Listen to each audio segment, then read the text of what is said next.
don't you go ahead and introduce yourself? Okay, I'm Sophie Pettit, and I'm doing a performance on the Seneca Falls Convention. Okay, so do I just... Okay. Imagine this. You cannot work. You cannot own property. You cannot care for your children after divorce. You are owned by your spouse. You cannot vote. This was how women lived before the Seneca Falls Convention. I am Elizabeth Katie Stanton. Allow me to tell you a bit about myself. I grew up in a rather wealthy household, but I never quite felt fulfilled. My father always wished I was a boy, especially after my brothers passed away. It was devastating to receive less love simply because of my gender. I tried so hard to please him. I did all my cross-stitching and smiled silently when guests were around. Sadly, I was always greeted with the same response. "Oh, my daughter, how I wish you were a boy." Finally, I realized my time was better spent doing what I wanted, not what he wanted, and not what society wanted. I'm standing up for what I believe in, women's equality. After moving away from home, much of my time was spent at my cousin's house. Here, I could share my ideas, use my voice. My cousin was an exceptional man.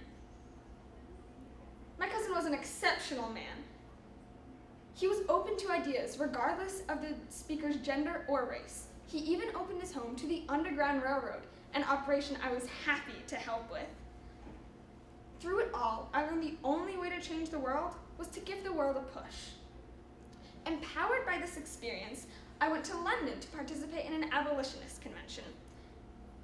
However, when I got there, I was refused any freedom of speech. The men of the convention thought it would be silly for us women to join the conversation. It was here I met a few equally silly women: Mary Ann McClintock, Martha Wright, Lucretia Mott, and Jane Hunt. We would soon do great things together. With these women, just 3 months before the Seneca Falls Convention, I enacted a law in New York, the Married Women's Property Act. The act stated that a married woman could own and use property for her own purposes. This is an enormous step for women's rights, as it allowed a woman to own a store and earn a profit without a man hovering over her shoulder. At the Seneca Falls Convention, I gave a speech, the Declaration of Rights and Sentiments. We based it off the Declaration of Independence, as we were declaring our independence from men. We hoped it would aid people in understanding how much this meant to us, to women. As it was my first speech, you can imagine how terrified I was. Well, I hope you take it better than the crowd did at times.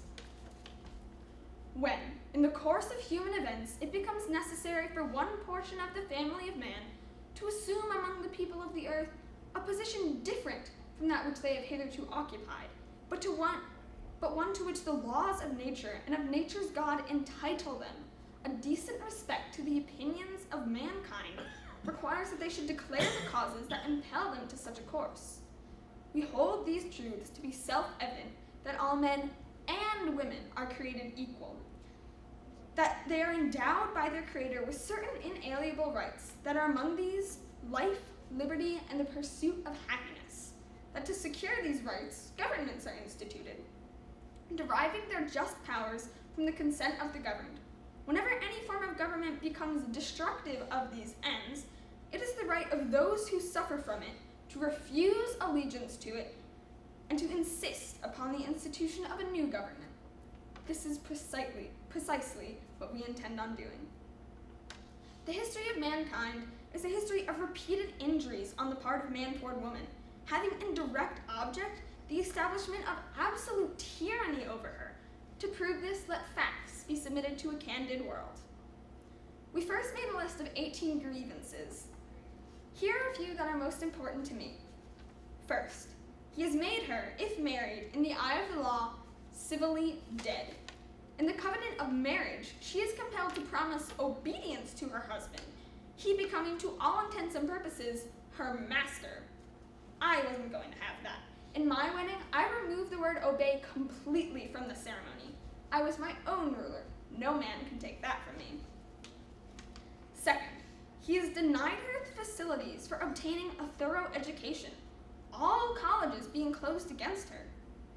Women also had difficulty fighting back because they simply didn't know how. Their primary school education couldn't compare to privileged men's college education.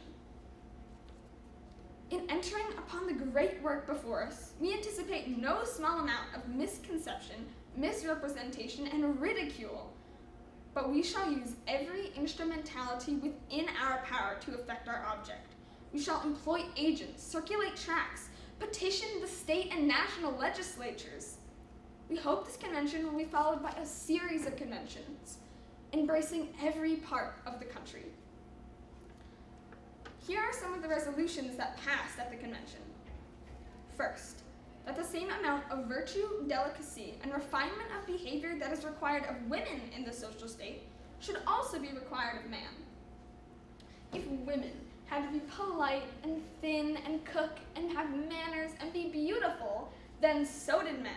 We were tired of being held to impossible standards that men could choose.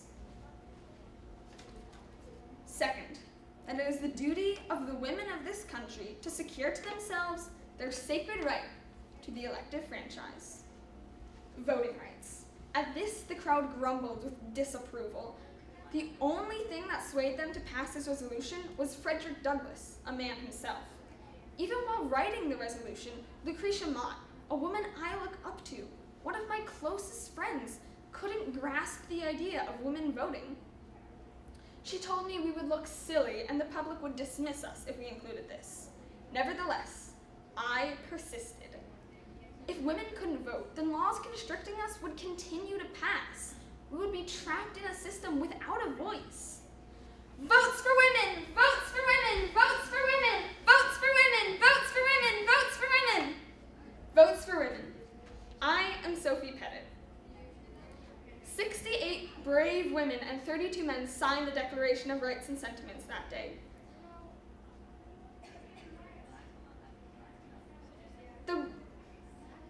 Elizabeth Cady Stanton introduced us to so many different ideas.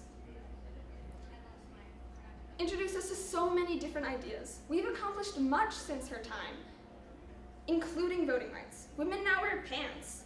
Even something as simple as pants can lead the way to change. Though we have accomplished much, there is still things that need to be done. There is still a wage gap. For every dollar a man makes, a woman only makes 80 cents, and stereotypes about weakness still reign over us. Behavioral standards are much higher for women than for men, including elementary school. And out of 45 presidents, not one of them yet has been a woman. Without the Seneca Falls Convention, without the right to an education, without the right to a voice, I wouldn't be standing in front of you all today. The Seneca Falls Convention commenced the women's rights movement. Elizabeth Cady Stanton was the first of a myriad of women to stand in front of a crowd, in front of the world, and share her ideas. The Seneca Falls Convention was an amazing event that influenced our history incredibly.